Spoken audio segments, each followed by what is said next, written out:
Eu acho tremendo. Por que eu quis trazer esses testemunhos para você? Tem tudo a ver com as ministrações. Primeiro que essas ministrações que estou trazendo hoje, o pastor Kainan, são exatamente as ministrações que houveram, que nós fizemos no Ajustando o Foco. E qual foi a ideia do Ajustando o Foco? Uma das nossas prioridades era tranquilizar cada ovelha, que nós não estamos aqui para tomar o lugar de ninguém. Nós não chegamos aqui para tomar o lugar de ninguém.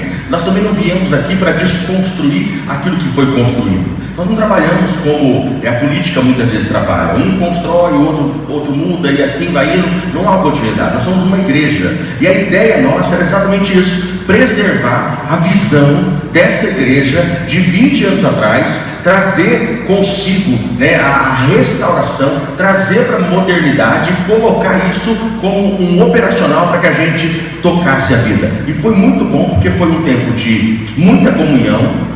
Depois, não tem filmagem, mas eu joguei um vôlei assim extraordinário. Foram 4 sets a 0 do time que eu estava jogando, para você ter ideia como eu pude fazer diferença naquele time. E verdade, gente, eu posso não saber jogar vôlei, vai ser a regra. Mas foi sorte nossa, ou preparo físico, né? Eu estou muito bem. Nós tivemos tempo de cura, de unção. Foi muito bom. Muitas pessoas disseram assim: mas eu não me enxergava como líder, então eu não fui. Mas você não tem que se enxergar como líder. Quem é liderado que te enxerga como líder. Quem está liderando que te enxerga como líder. E nós jogamos para a igreja, eu e o pastor Kainan, nós não fizemos um convite com divisões. Nós falamos o seguinte: líderes de clã, líderes que fazem parte dos discipulados e células, e todo aquele que se entende como líder, que cuida de 1 ou 2 ou 3 pessoas.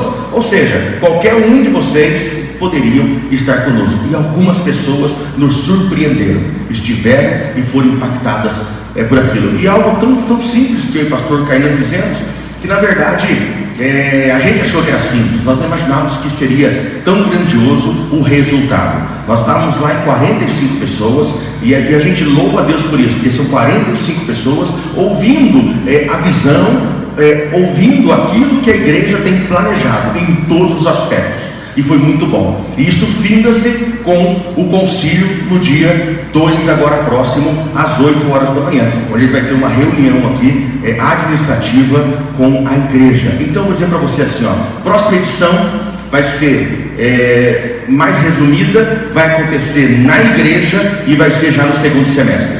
Não perca o foco de estar com a gente no Ajustando o Foco. Não perca, Ajustando o Foco. Eu quero nessa noite, glória a Deus, agora entrando na palavra, falar de jornada com você. Falar de jornada. Quando você imaginar e quando você ouvir na igreja sobre jornada, saiba de uma coisa: eu era um bom corredor. Hoje o corpinho não ajuda. Mas até a 7ª série, eu corria para a escola. Eu fazia corrida de 100 metros com revezamento. Eu era muito bom de explosão. E eles me colocavam geralmente como terceiro, não como primeiro, não como segundo, como terceiro. Porque eu poderia recuperar se a nossa equipe estivesse perdendo. E talvez a estratégia fosse diferente. Mas eu me aperfeiçoei como um corredor de 100 metros. Corredor de 100 metros não corre jornada. Quem corre jornada é maratonista. E correr uma maratona não é brincadeira. Meia maratona, qualquer um treinando faz. Eu fui de Cornélio Procópio a Leópolis, dá 18 quilômetros. E eu era um caminhador de 10 quilômetros. Todas as manhãs eu caminhava 10 quilômetros. Gente, eu falo tudo isso com muita tristeza no coração, né? Na cara, hoje eu não estou caminhando nem 1 quilômetro, né? Eu caminhava 10 quilômetros todos os dias, corpinho de sereio, né? Tinha aqui a gravatinha ajeitada, não ficava, a gravata não tinha que ter um nó tão pequenininho, porque ela fazia a barriga aqui, né? Era curtinha, a slim ficava bom, igual o pastor Kainan está aqui, charmosinho. Quando fala, a barriga dele desaparece mais ainda. Ele está numa boa forma, né? 20 quilos foi dispensado, né? Outro dia eu peguei 20 quilos de carne para ver quanto o pastor Kainan emagreceu. É muito quilo, gente, é muito quilo. né? E tá muito bem com o pastor Kainan, Deus te abençoe, viu? Que inveja. E eu falei isso alto, e se a parede está me dando cada invertida. E eu não lembro o que eu estava falando, mas eu vou voltar na história. O maratonista, lembrei. E eu corria, eu caminhava e corria todos os dias. Aí o Bispo João Carlos fez aniversário. E todo ano ele faz aniversário, graças a Deus. Ele faz aniversário dia 25 de dezembro. E o pai dele falava assim para ele: João Carlos, eu fazia esse trajeto que você faz de carro aqui, eu fazia a pé 2 vezes ao dia. O Bispo João Carlos falou assim: não é possível. Meu pai ia 18 km, voltava 18 km. E o seu Dião sempre falava que ele fazia esse trajeto. Um dia o Bispo João Carlos falou assim: pai, eu vou fazer essa caminhada junto com o senhor, para ver como que é. Vamos fazer no meu aniversário. E o bispo começou a fazer isso e ia andando. O seu Dião, ele caminhando e tal. Depois o seu Dião começou a ter alguns probleminhas, foi deixando, mas o Bispo João Carlos continuou. Ou seja, eu quis fazer uma homenagem para o bispo. Falei: bispo, eu vou caminhar com o senhor, porque eu estou bom nisso. Gente, comprei um tênis novinho e quis estrear ele. Comprei no Mercado Livre. Paguei R$ 99 num Air Force para caminhada.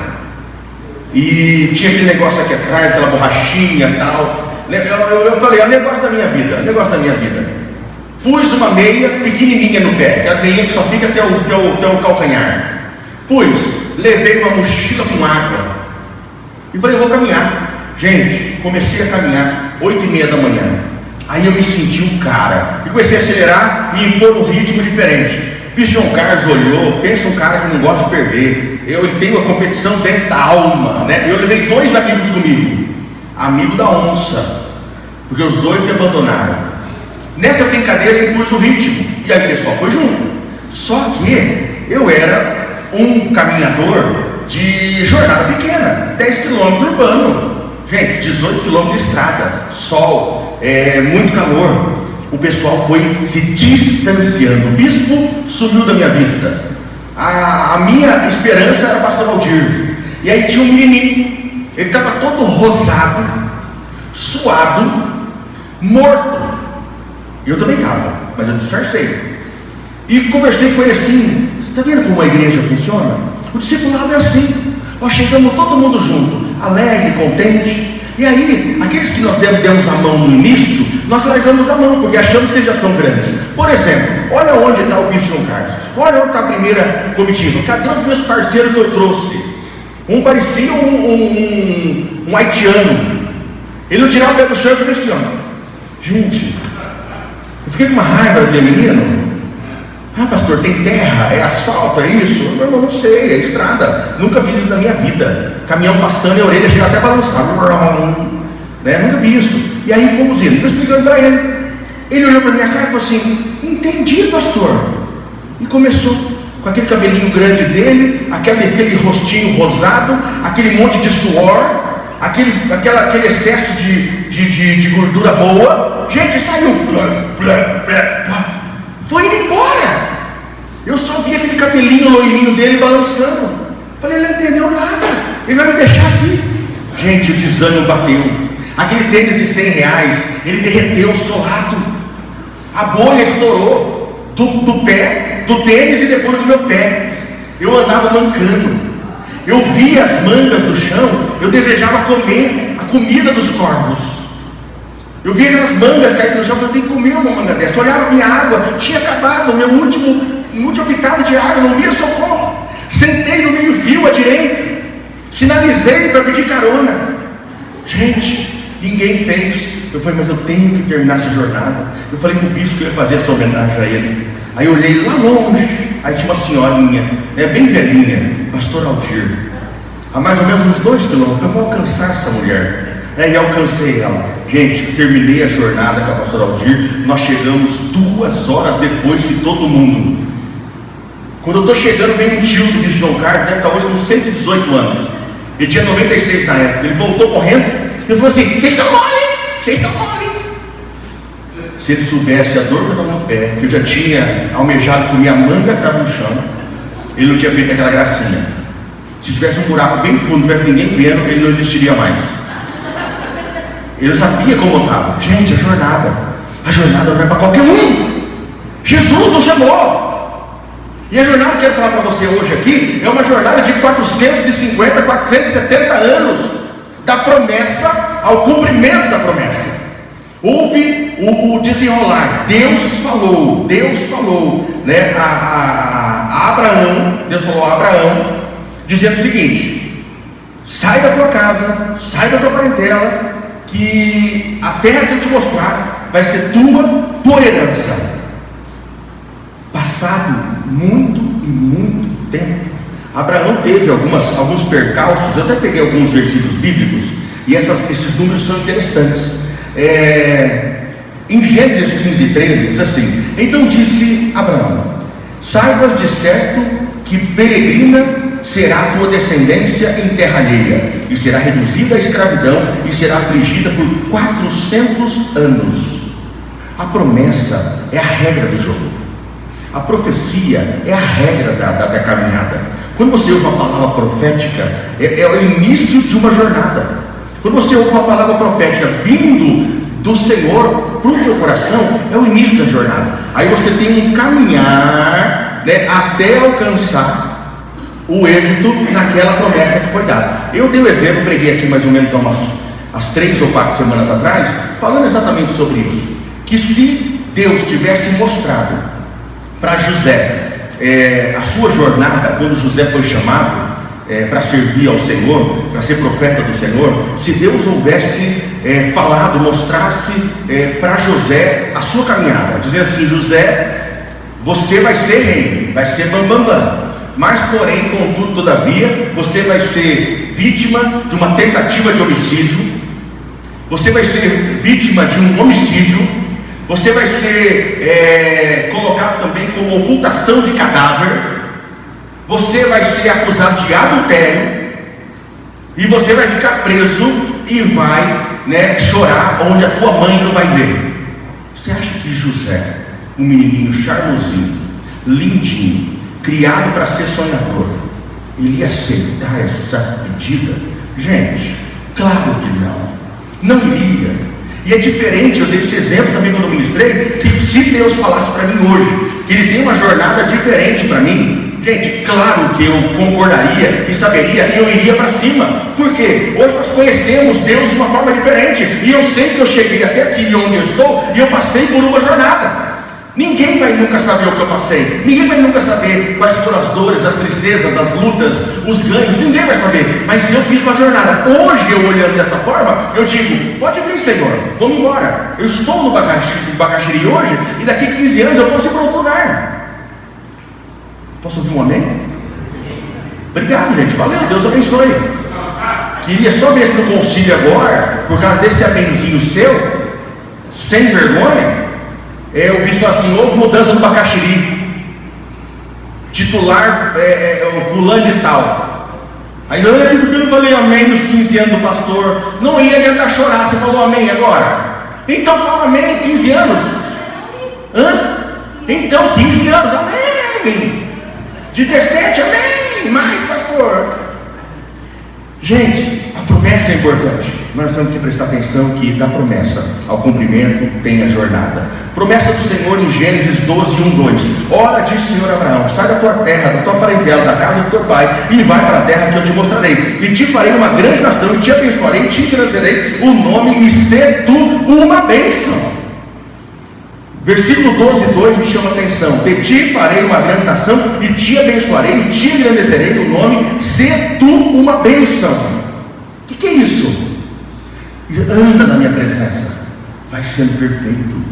Ah, pastor, eu não quero ser membro da igreja porque ainda eu tenho isso. Ah, pastor, eu não quero batizar porque ainda tenho isso. Ah, pastor, eu não quero assumir uma liderança porque eu não tenho isso. Ah, pastor, eu não quero me envolver porque eu tenho isso. Gente, você vai ter sempre isso.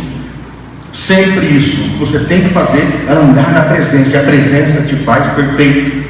É querer andar próximo de Deus, e Deus te fará perfeito. De ti farei uma grande nação, te abençoarei e te engrandecerei o nome, ser tu uma bênção. E aqui vem Gênesis 12:3. Para os mais antigos da igreja, vai até tremer o coração. Abençoarei os que te abençoarem e amaldiçoarei os que te amaldiçoarem. Em ti serão benditas todas as famílias da terra. Esse versículo, ele foi perseguido por esta igreja e usado como tema por muito tempo. E quando nós falamos de ajustar o foco, não é trazer um versículo novo para construir uma história nova, é pegar a palavra do Senhor e ajustar o foco na realidade que Deus tem para as nossas vidas.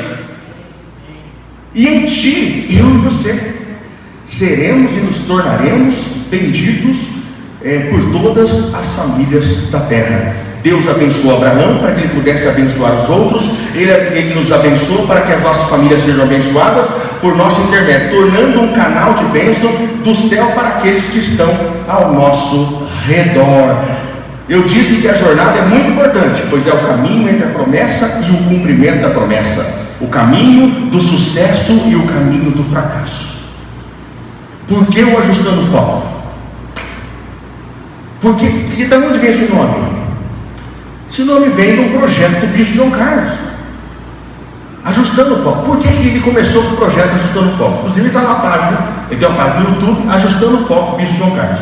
Tem até o Jorginho, uma entrevista com ele, Ajustando o Foco, falando sobre louvor e adoração, dos equívocos que as igrejas e que as pessoas fazem, né? Eu tento sempre ajudar, né? Sempre ajudar no sentido que o Ministério de Música, o Jorge falou isso hoje, que o Ministério de Música, ele está aqui, não é uma banda que vem se apresentar, né? Mas são irmãos que vão nos encaminhar como uma chave para que nós venhamos receber a palavra do Senhor. E o louvor, todos nós somos ministros de louvor. Aí nós temos os ministros de música que eles fazem a música e é o ministério, né? O ministério deve fazer. Você vai cantar uma música lenta ou uma música rápida? Uma música de celebração ou de adoração? E depois que terminou de celebrar, irmãos, agora vamos adorar a Deus. Meu Deus do céu, o que eu estava fazendo até agora? O que eu estava fazendo até agora? Tem gente que fala isso, gente. Tem gente grande que fala isso. Tem gente que está na igreja há 17, a 22, a 35 anos que fala isso. Terminou um tempo de celebração, de uma música mais rápida, né? Ainda fala música rápida, música lenta, né? Começa aí já ver que a pessoa não dá mais, desce para o altar do irmão, vai fazer outra coisa, vai plantar alface, vai pegar aí um campo para cortar grama, né? Não dá. E aí, depois que terminou o tempo de celebração, fala, irmãos, agora vamos nos aquietar e vamos adorar a Deus. Eu tenho vontade de pedir para sair. Eu falei, meu Deus do céu. E quando você está adorando a Deus, o cara entra na batalha, volta lá para o terreno do inimigo. É difícil, hein? É difícil. Tem que ter o tino, tem que ter um insight. Com quem você está falando, para quem você está cantando, onde você quer chegar, né? Tem que ter essas coisinhas. Por isso, ajustando o foco. Por isso, ajustando o foco. É saber que nós estamos no trilho certo, fazendo as coisas certas. É colocar um trilho. Não é engessar. Não é engessar. É colocar um trilho de crescimento. É isso que nós estamos chamando, né? No ajustando o foco. O caminho do sucesso, o caminho do fracasso estão bem pertinhos, porque se você perder o foco, a tendência ao fracasso é muito grande. Se você perder a essência pelo qual, né? Eu estou falando do Jorge de novo aqui, mas está ruim esse negócio, vou ter que mudar o nome dele. Eu não tenho ele falou, não tem como, vou falar de quem, né? Jorge falou o seguinte, que eu não lembro o que o Jorge falou, mas é boa coisa.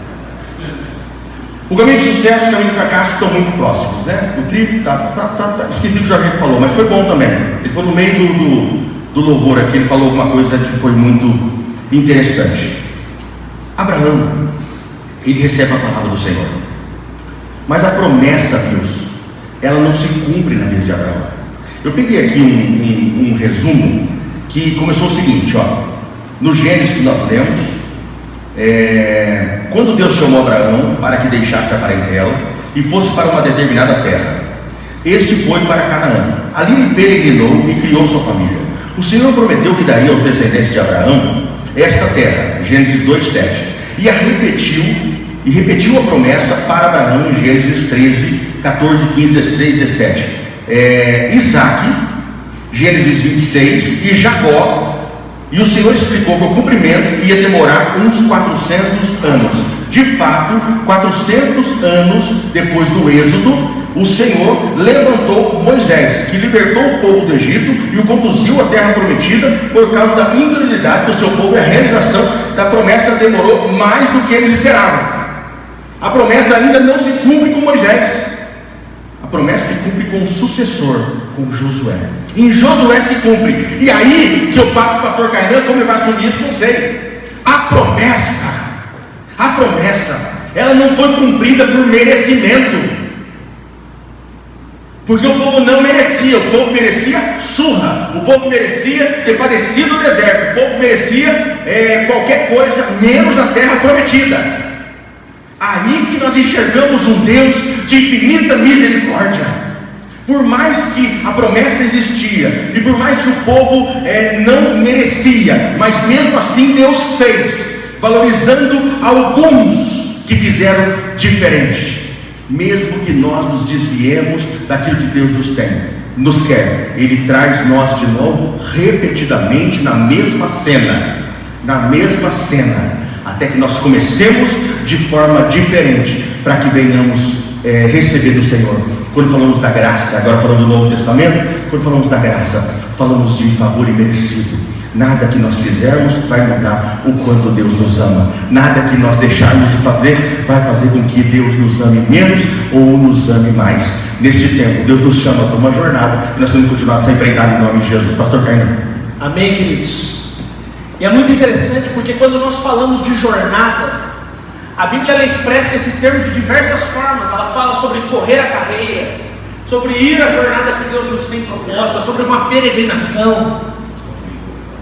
Obrigado, fica mais bonito mesmo. Há uma jornada que nós peregrinamos e cada um de nós está correndo, e parece que uma jornada individual. Mas a proposta de Deus, apesar de conter individualidade, apesar de falar conosco, ela fala sobre nós nos associarmos a um plano que é muito maior na jornada. E queridos, quando a igreja entender que ela foi chamada para servir por algo maior, que a promessa que Deus tem está alinhada com nós vivermos a partir daquilo que está proposto, através do seu reino, através da mensagem da cruz, através daquilo que de graça nós recebemos por meio de Cristo Jesus, nós traremos sentido para a nossa vida. Enquanto eu falava sobre dízimos e ofertas hoje, eu falava exatamente sobre encontrarmos um sentido para a vida. E o sentido pleno da vida está em entendermos que nós devemos levar outras pessoas a compreenderem a verdade que salva, cura, liberta e restaura. Quando o pastor ele usa esse texto, queridos, que é uma plataforma para essa igreja, quando nós nos lembramos que essa igreja ela existe de forma missionária para tornar benditas todas as famílias da terra, quando nós olhamos para aquele texto e entendemos que em Ti fala sobre eu e fala sobre você, nós assumimos uma identidade, um compromisso de sermos fiéis até que todas as famílias da terra reconheçam que há salvação em Cristo Jesus. Enquanto isso não acontecer na jornada, nós não podemos parar, porque a promessa ainda não se cumpriu sobre a palavra que foi liberada para nós. Pastor, isso é impossível.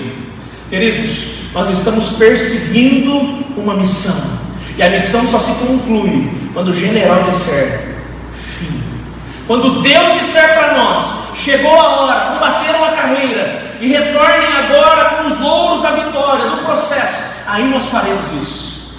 E é muito interessante porque nós começamos falando de Abraão, mas dentro da história bíblica nós temos diversas pessoas que, engajados nessa palavra de Abraão, durante toda a cultura judaica perseguiram essa promessa, e na jornada fizeram todo o possível para que todas as famílias de Israel, toda a família hebreia pudesse receber esse plano de Deus, pudesse ser abençoado por meio da presença de Deus.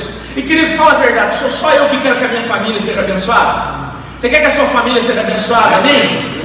É um desejo do nosso coração. E quando nós falamos sobre abençoar famílias, sobre abençoar gerações, nós estamos falando a respeito daquilo que nós temos por desejo para as nossas vidas e famílias.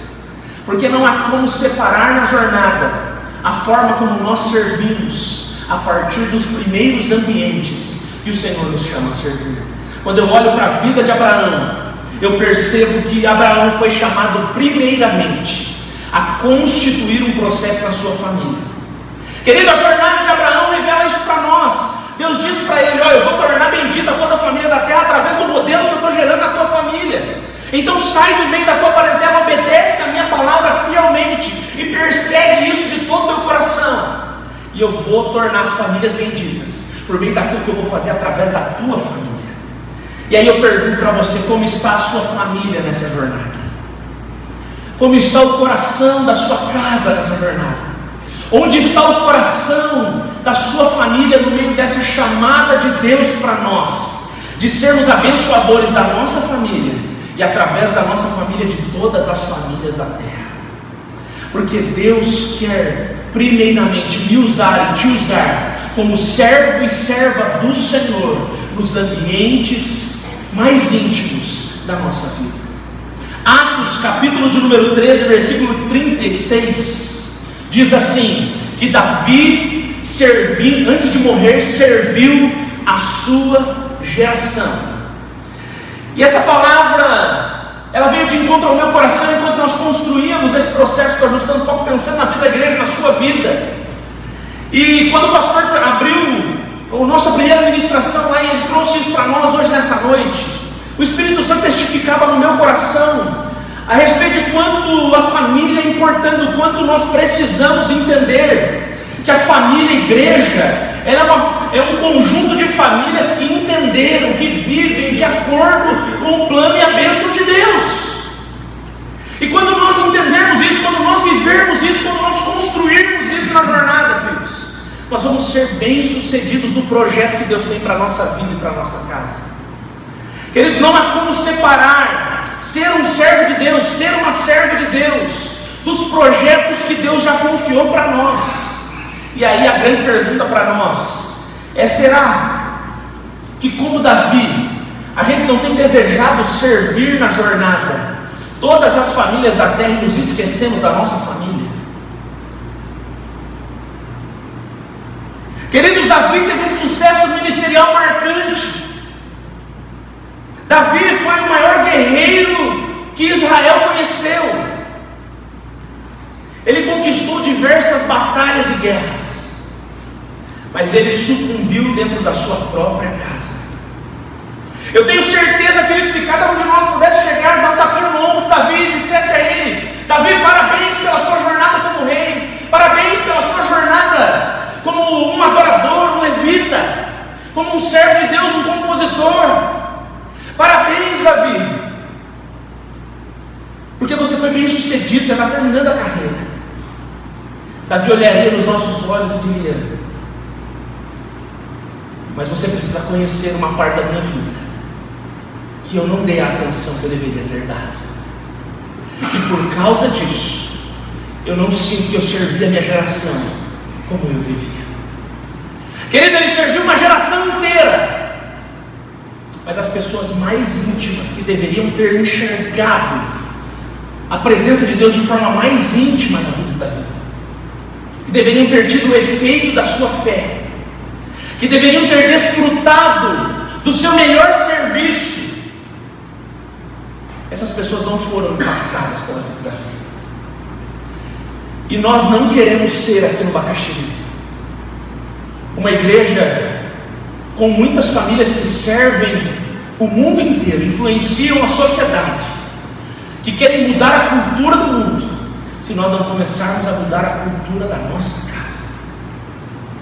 Queridos, porque toda mudança, ela começa de dentro para fora. Ela começa nos lugares mais íntimos da nossa vida, para alcançar de fato com uma unção que é genuína aquilo que está ao nosso redor. Se nós queremos, queridos, como igreja, tornar benditas todas as famílias da terra, esse é o tempo, esse é o momento de enxergarmos como alvo da nossa missão o nosso casamento, a vida dos nossos filhos e das nossas filhas.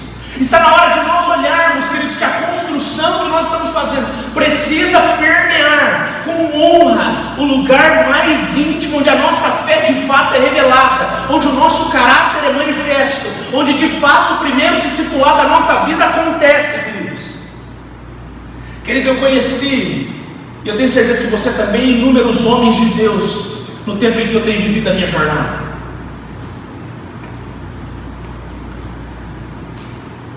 E uma coisa que me marca sempre, não são as pregações que eu ouço da maioria das pessoas no púlpito. Não é isso que impacta a minha vida, na vida de alguém.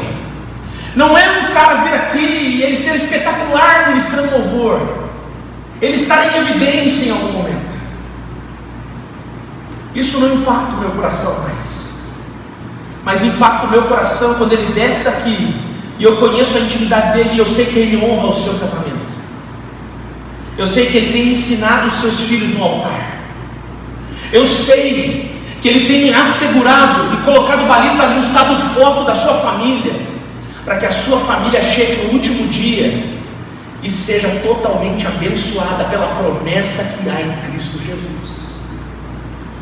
Isso, querido, gera celebração no meu coração, isso gera louvor no meu coração.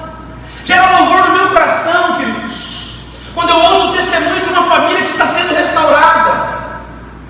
Quando eu ouço o testemunho, queridos, de famílias que na jornada estão entendendo o processo de mudança que Deus está fazendo nas suas vidas, porque de fato isso é que vai promover uma radical mudança do futuro para nós.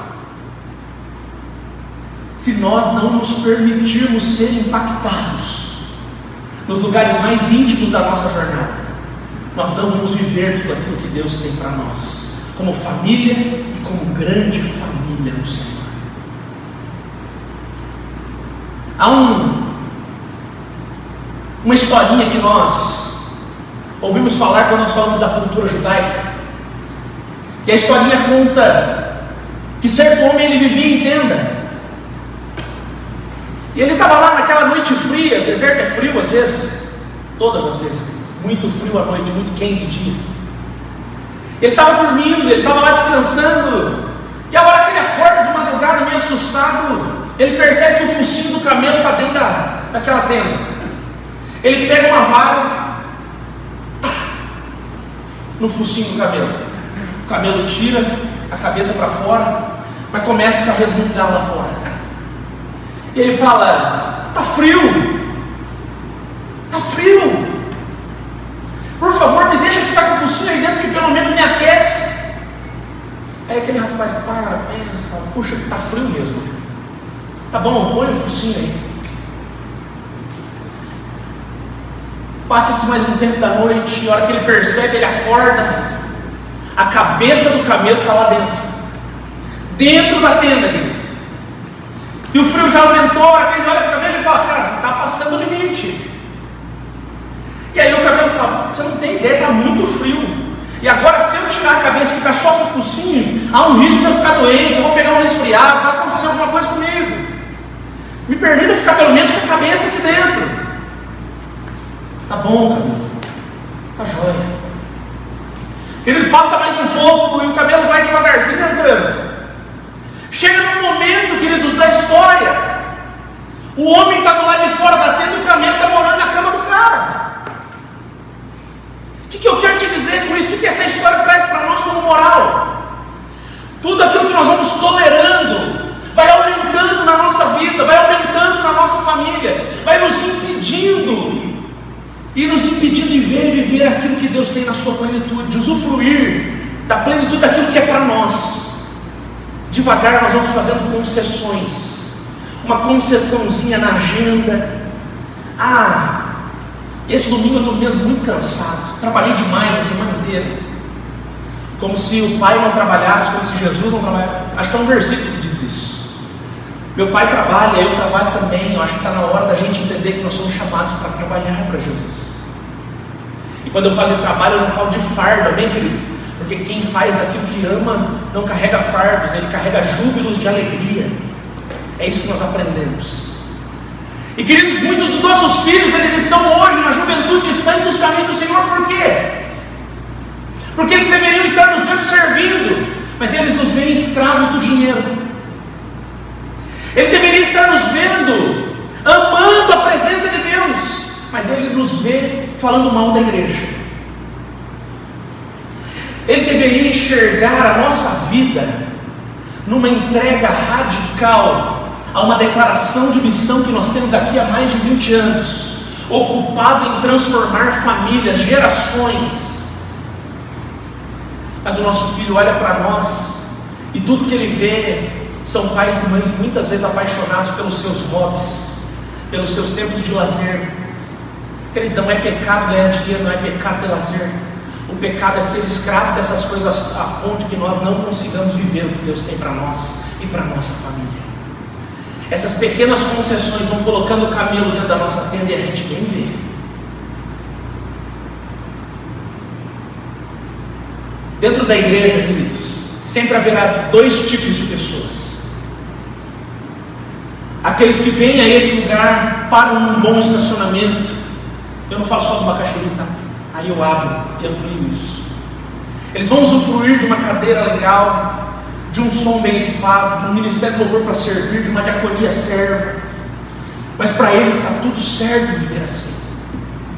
Mas haverá um tipo de pessoa que, entendendo o que Jesus fez, não consegue ficar parado, porque recebeu gratuitamente algo que não podia pagar, algo que não consegue enxergar o porquê, porque Deus foi tão além que nós não conseguimos mensurar, que Ele fala: a única coisa que eu posso fazer para esse Deus é entregar a minha vida, é entregar a minha vida e ensinar a minha família que o lugar da minha família é no altar. Quando nós entendermos isso na nossa jornada, queridos, nós vamos tomar a palavra liberada no início pelo pastor Dom, e nós vamos entender que nós devemos andar por essa jornada com uma missão, que é levar a nossa família a ter experiência com Deus e também tornar a nossa família um modelo que está a semear na vida de